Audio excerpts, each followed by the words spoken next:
Your source for news from NAB 2018. Indie Shooter. Brought to you by Akidio, Band Pro, Blackmagic Design, Carl Zeiss, Panasonic, and Schneider Optics. Eichler with Indie Shooter, continuing on our coverage of NAB 2018 with Bob Blackmagic, and the hits just keep on rolling in, as they say. I just learned 14, I feel like, and now we have 15, right? Yeah, so DaVinci Resolve 15 went live today, so it's public beta, and we added a few new things, including Fusion. So now we have Fusion visual effects, as well as the editing, the Fairlight audio page, and obviously color correction. So the cool thing about this is you'll be able to edit, color, and then if you have some effects, you don't have to leave the app to do so, right? That's exactly right. I mean, I can just play around and get right into it. So if I say, boy, I want to put a lens flare or something on this, I can just flip into Fusion. I go over here and I say, oh, let's see, we got some effects tab, like a lens flare. I just click, and then I got some controls over it.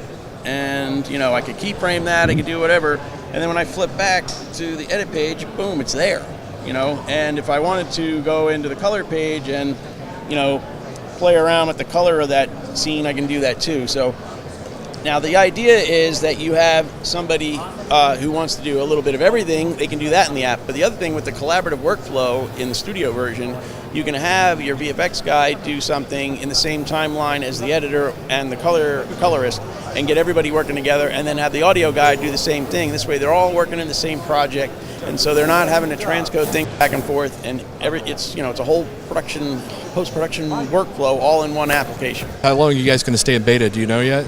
I don't think we have a real time limit on the beta right now. It's been really strong, and I've actually been able to play with it without doing anything wrong. So I think that we'll see how long it goes. I don't think there's a real timeline on that, but people love being able to play with it early. As you say, people get used to one version, but this way they can at least check out what's coming. So we'll see how it goes. Yeah. Should people be aware? Is this going to draw more than 14? Do you think, as far as need for speed in regards to GPU or CPU? No, actually, when we did that, when we did 14 and we were able to speed up the processing, we've kind of continued that. But so it's actually working really well on a myriad of hardware. So yeah, that was one of the big things we did in 14. It's a building block for 15. So 15 just gave us more time to put in different tools. Excellent. And so the beta is online right now, you say? Yeah, so beta for both the free version and the studio version. And just a reminder to everybody that the studio version is $299. We had reduced that last year. And if they want to download, they can go right to blackmagicdesign.com right now and download. Thanks so much, Bob. Thank you.